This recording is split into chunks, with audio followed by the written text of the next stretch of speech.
안녕하세요. 썬이라고 합니다. 저는 몇 년 전 우연한 기회에 제주도에 집을 짓고 제주살이를 하게 된 사람입니다. 어느 날 지인의 소개로 제주도 바닷가 토지를 구입하게 되었고 또 전원주택을 짓게 되었는데, 요즘 보면 전원주택을 구입하거나 지으려는 분들이 은근히 많은 것 같아서 이런 분들에게 조금이나마 도움이 되길 바라는 마음으로 이 영상을 만들게 되었습니다.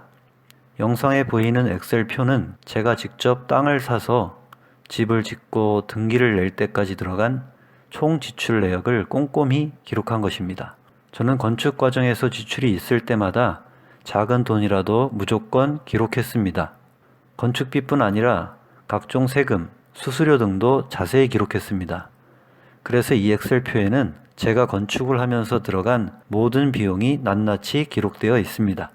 여러분들이 이 표를 보시게 되면 건축은 어떤 과정을 통해 이루어지고 또 건축하는 데에는 돈이 어디에 얼마나 들어가는지 대략적인 것을 아실 수가 있습니다.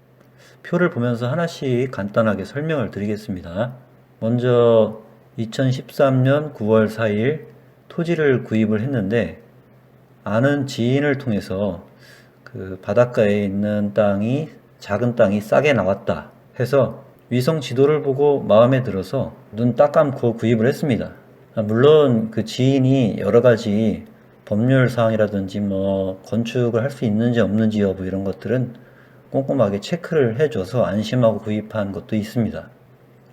그리고 이 토지 구입에는 3,500이 비용이 들어갔는데 상당히 싸죠. 그 당시에 제주도 이주 붐이 막 일어나고 할 때였는데, 저는 이 돈을 주고 땅을 사면서도 이게 싸다 비싸다 이런 개념이 없었어요. 왜냐하면 부동산 투자나 이런 걸 한 번도 해본 적이 없기 때문에. 근데 이제 땅이 위치가 그냥 바다랑 딱 붙어 있는 게 너무 마음에 들어서 위성 지도만 보고 내려가지도 않고 계약을 했습니다. 그리고 이 3,500에는 토목공사 비용과 그리고 설계비, 건축 허가가 다 포함되어 있었습니다. 지금 생각해보면 엄청 싼 비용이죠.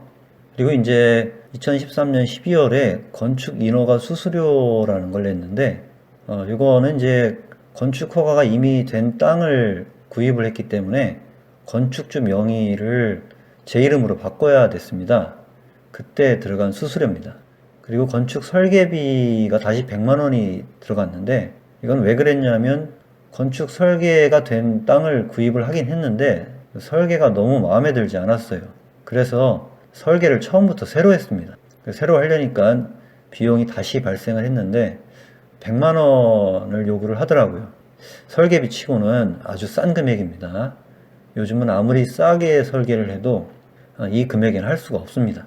그 다음에 경계 측량을 했는데 경계 측량비가 56만 2,100원이 나왔네요.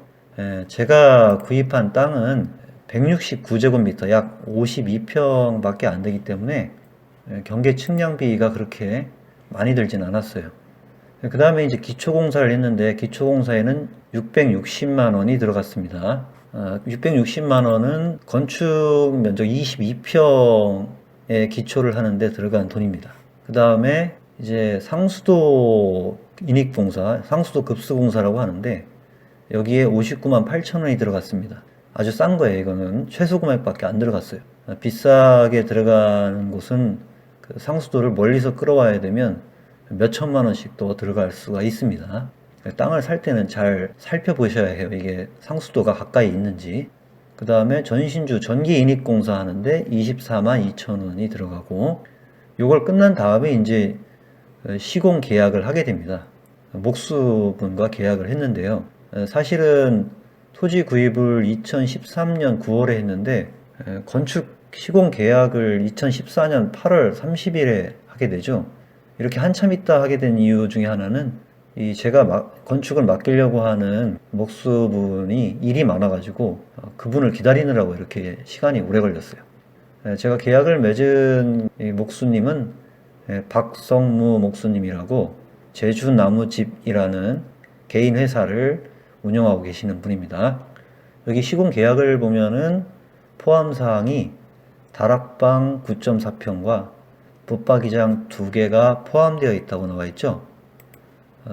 옆에 사진을 보면 제가 건축하는 건축 연면적은 22평이고 다락방 면적이 9.4평이에요. 그래서 실제로 총 면적은 31.4평이 들어갑니다. 다만 건축 허가를 낼 때에는 22평만 허가가 나고 다락방 면적은 평수에 넣지를 않았어요. 근데 이제 저는 다락방을 아주 넓게 하고 천정도 거의 2m 좀 안 되게 상당히 높게 다락방을 만들었습니다. 계약금은 100만 원을 줬고요. 거기 포함사항 빼고 제외 품목이 있는데 기초공사는 제외가 됐어요. 이거는 뭐 계약하기 나름입니다. 저는 660만 원을 따로 들여서 했죠. 그 다음에 외부 데크, 요 공사비도 제외시켰어요.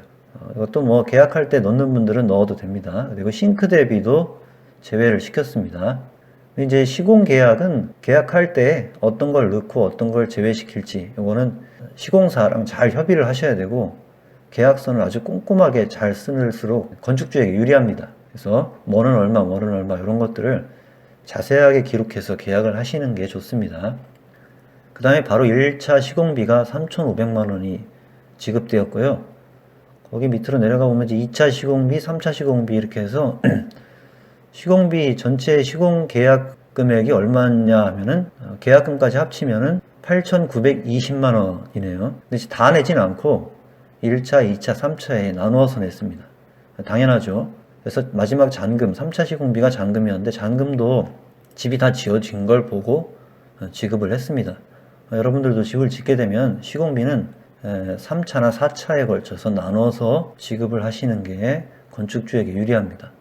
그 다음에 이제 1차 시공비 다음에 설계 변경비라는 게 들어갔는데 직접 시공을 하려다 보니까 좀 마음에 안 드는 게 있어서 설계를 변경을 했습니다. 변경비가 30만 원이 들어갔는데 보통은 이렇게 조금 변경하는 건 돈을 받지 않아요.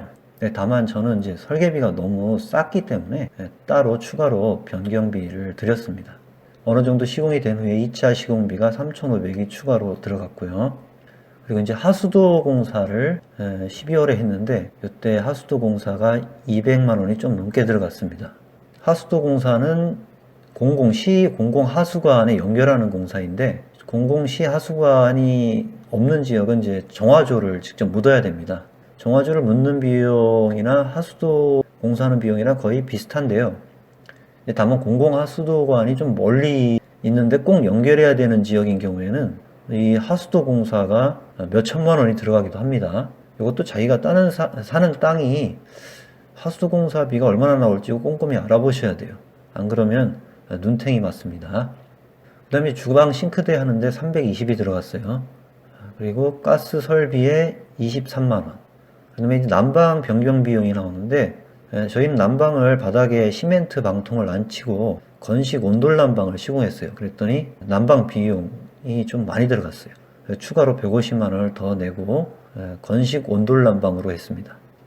건식 온돌 난방이 뭔지는 검색해 보시면 다들 아실 거예요.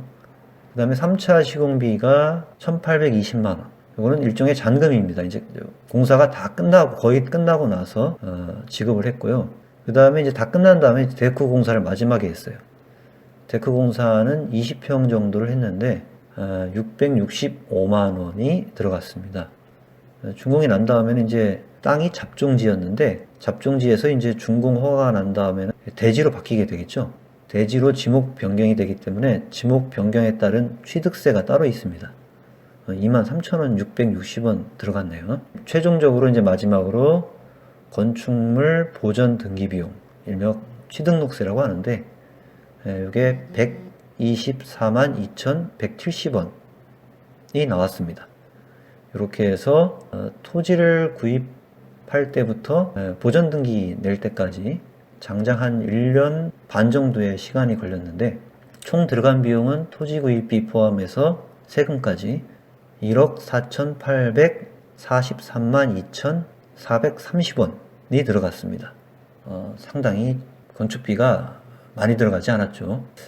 건축은 어떻게 하느냐에 따라서 뭐 다르겠지만 지금 2015년에 완공 취등록해서 5년이 지났는데 하자 하나 없이 아주 멀쩡하게 바닷가에 바로 붙은 집인데 태풍에도 지붕 기와장 하나 날아가지 않고 튼튼합니다. 목조주택인데 이 목조주택이 바닷가 염분에 취약하다고 말하는 분들도 계신데 이거는 어떤 집이든 꼼꼼히 짓고 관리만 잘하면 튼튼하게 오래 갈 수 있습니다. 자, 이렇게 해서 쭉 한번 건축 비용에 대해 설명을 드렸습니다. 혹시 건축 과정이나 건축 비용, 토지 구입 관련해서 궁금한 게 있으신 분은 댓글을 달아주시면 시간 나는 대로 또 제가 아는 범위에서 자세하게 설명을 드리도록 하겠습니다. 감사합니다.